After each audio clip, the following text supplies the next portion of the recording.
Husband की death का policy का पैसा दिलवाने के लिए, डेथ के बाद पॉलिसी का पैसा दिलवाने के लिए इन्हें कॉल किया और उस इमोशन का यूज किया और 7 लाख रुपीस का एक लालच दिया गया, जिसमें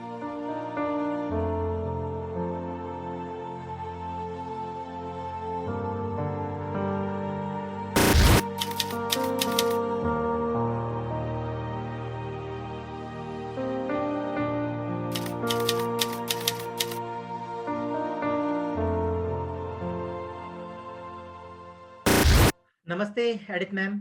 नमस्ते। सो ऑडियंस, आज मैं आपको एडिथ मैम से मिलाना चाहता हूँ। एडिथ नागा जी मैम हमारे साथ जुड़े हैं बांसवाड़ा से, और इनके साथ क्या चीटिंग हुआ है, किस तरह से इन्हें 7 पॉलिसियां अलग अलग बीमा कंपनी की बेची गई और टोटल इनका 5 लाख रुपए किस तरह से 2014 से फंसा हुआ है, ये हम लोग एडिथ मैम से जानेंगे आज। सो एडिथ मैम, आप अपने बारे में बताइए, आप कहाँ से रिटायर हुए और कब रिटायर हुए? मैं गवर्नमेंट सर्विस में थी, नर्सिंग ट्यूटर रही मैं, और 1999 में मेरे रिटायरमेंट हुआ मेरा। ओके। और और मैं आप पेंशनर्स। अभी आप पेंशनर हैं? जी। बिल्कुल ठीक बात है। आपकी अभी उम्र कितनी है मैडम? अभी मैं 80 इयर्स की हूँ। ओके। और आपके साथ जो चीटिंग हुई है वो कब हुई मैम? वो मार्च 2014 में मेरे साथ चीटिंग हुई। ओके। IRD वालों ने मुझे, LIC वालों ने फोन करा कि ओके। आपके हस्बैंड ने 7 लाख की ये पॉलिसी कराई थी, ओके। 7 लाख रुपए आपको मिलने थे, लेकिन बीच में वो उनकी डेथ हो गई, वो डिसकंटिन्यू हो गए। ओके। और अगर आप चाहते हैं तो आप इस LIC को मतलब कंटिन्यू कर सकते हैं। ओके। तो मैंने बोला भाई कंटिन्यू करने के लिए मुझे क्या करना पड़ेगा, तो उन्होंने कहा 35,000 आप इसको जमा करा दीजिए, तो पॉलिसी हम शुरू करते हैं। ओके। फिर आपने 35,000 रुपये जमा करवाए मैम? जी हाँ, मैंने फिर 35,000 रुपये जमा कराए। फिर कुछ समय बाद उन्होंने फिर कहा कि अभी ये तो कम पड़ रहे हैं, तो आप 30,000 रुपये और जमा करा दीजिए। इस ओके। प्रकार से उन्होंने हाँ। मैं पैसा भरती रही और 7 पॉलिसी मेरी उन्होंने बनाई। बिल्कुल ठीक बात है मैडम, मैंने आपकी पॉलिसीज देखी थी। जो टोटल 7 पॉलिसियां हैं मैम, उसमें से मैं बताना चाहूंगा ऑडियंस को कि 3 पॉलिसीज एगॉन रेलिगोयर ने जारी करी हैं, एक पॉलिसी रिलायंस लाइफ इंश्योरेंस की है, एक बिरला सन लाइफ की है, एक एक्साइड लाइफ इंश्योरेंस की है और एक HDFC लाइफ इंश्योरेंस की है। और टोटल मैडम आपका कितना पैसा इन्वेस्ट हुआ, आप बताएंगे इन 7 पॉलिसीज में कितना पैसा फंस गया आपका? 5 लाख रुपए मैंने इन्वेस्ट किए और 5 लाख रुपए फंस गए मेरे। मुझे कोई मतलब अभी तक उसका कोई बेनिफिट नहीं मिला।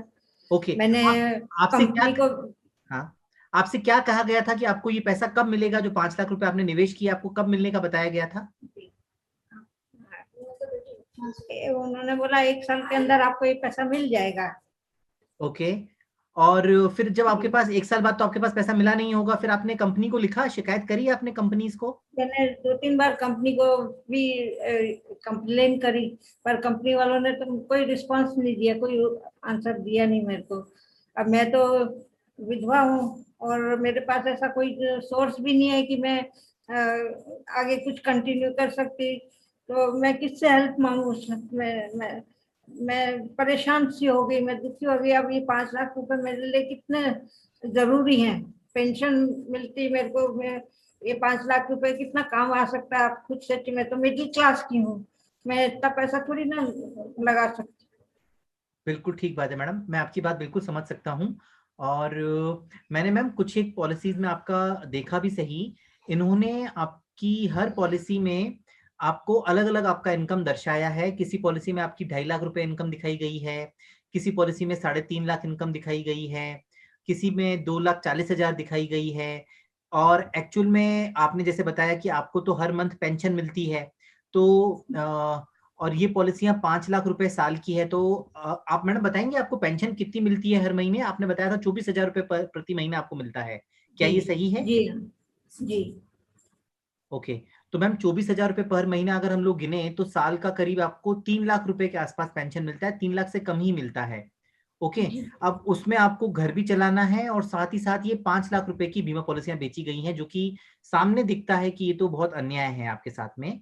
जी हाँ। और इसमें मैम मैं ये बताना चाहूंगा आपको कि ये रूल होता है कि आपको ये जो पॉलिसियां बेची हैं ये एक ही कॉर्पोरेट एजेंट है, जिसका नाम है, मैं एबी इंश्योरेंस ब्रोकर्स हैं ये।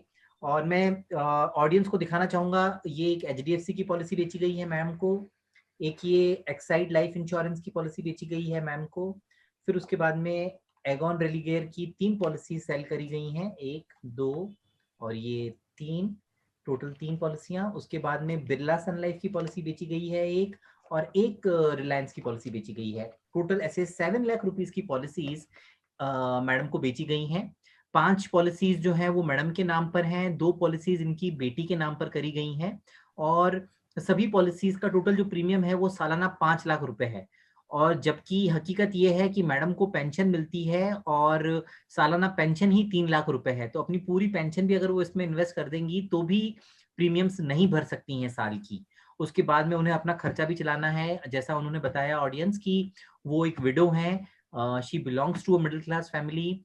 2014 में उनके साथ चीटिंग हुआ है, कंपनी को इन्होंने लिखा पर कंपनियों ने किसी तरह की मदद नहीं करी। अब कंपनीज ये कहती हैं कि हमारी तो एक ही पॉलिसी है, बिरला ने एक पॉलिसी कर दी, रिलायंस ने एक कर दी, एचडीएफसी ने एक कर दी, एक्साइड ने, तो उनकी तरफ से तो एक पॉलिसी है। पर कंपनियां ये चीज समझने को तैयार नहीं है कि आपने तो एक पॉलिसी करी, पर आपके जो एजेंट हैं, corporate agent AB insurance brokers, उन्होंने जानते बूझते हुए टोटल 7 पॉलिसीज इशू कर दी हैं मैम के नाम पर। So this is a pathetic situation. और ये चीज समझाना अपने आप में बड़ी दिक्कत हो जाती है कि उन्होंने उन्होंने ये पॉलिसीज क्यों खरीदी एक के बाद एक, 4 साल 5 साल बाद में आज वो कंप्लेन क्यों कर रही हैं। सो दिस इज, और फिर अब हर एक केस को कोर्ट लेके जाना is not possible. This is a pathetic situation. IRDA को, जो हमारे रेगुलेटर हैं, उन्हें समझना पड़ेगा कि इनके जैसे कई सीनियर सिटीजन के साथ में इस तरह से चीटिंग हुआ है। मैम आप और कुछ कहना चाहेंगी इसके बारे में,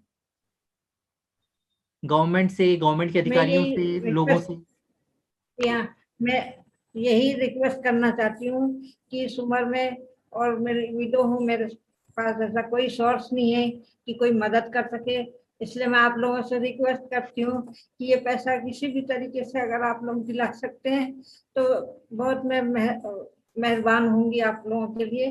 बस आपसे ये रिक्वेस्ट करती हूँ कि किसी तरीके से मेरे को मेरी जरूरत है ये पैसों की, तो आप मेरी हेल्प करें, यही सबसे बड़ी बात होगी।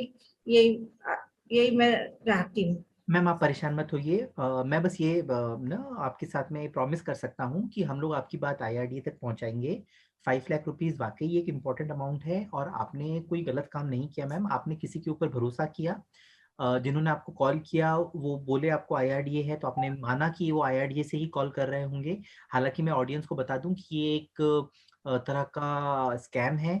आईआरडीए कभी किसी को कॉल नहीं करती है, और जिन्होंने इन्हें कॉल किया वो लोग गलत लोग थे, और वो कोई कॉर्पोरेट एजेंट के कोई एम्प्लॉइज होंगे, क्योंकि ये सारी पॉलिसियां एबी इंश्योरेंस ब्रोकर्स करके कोई हैं, उनके कोड में गई हैं। उनके किसी ने एम्प्लॉय ने उनके पास में मैडम का डेटा था, और उन्हें पता था कि मैडम के हस्बैंड की डेथ हो चुकी है, और उसी इमोशन को यूज करके उन्होंने हस्बैंड की डेथ का पॉलिसी का पैसा दिलवाने के लिए, डेथ के बाद पॉलिसी का पैसा दिलवाने के लिए इन्हें कॉल किया, और उस इमोशन का यूज किया, और 7 लाख रुपीज का एक लालच दिया गया, जिसमें मैडम से पहले 35,000 रुपए लिए गए, फिर 30,000 रुपए लिए गए, और फिर ऐसा एक एक करके टोटल 7 बार उनसे पैसे लिए गए। और लास्ट 3 पॉलिसीज में तो 99,99,99,99 हजार करके 3 बार अलग अलग पॉलिसियां जारी करी गई हैं। 2 पॉलिसीज में 75,000 रुपए जमा कराए गए हैं। सो टोटल 5 लाख रुपए फंस चुका है मैम का, and this is very unfortunate. Ma'am मैं आपकी बात बिल्कुल आईआरडीए तक पहुंचाएंगे, और अगर आगे जरूरत होगी तो हम लोग परमानेंट लोक अदालत तक भी आपके लिए फाइट करेंगे, एंड आई एम श्योर कुछ ना कुछ निकलेगा ma'am. Thank you. Thank you very thank you ma'am.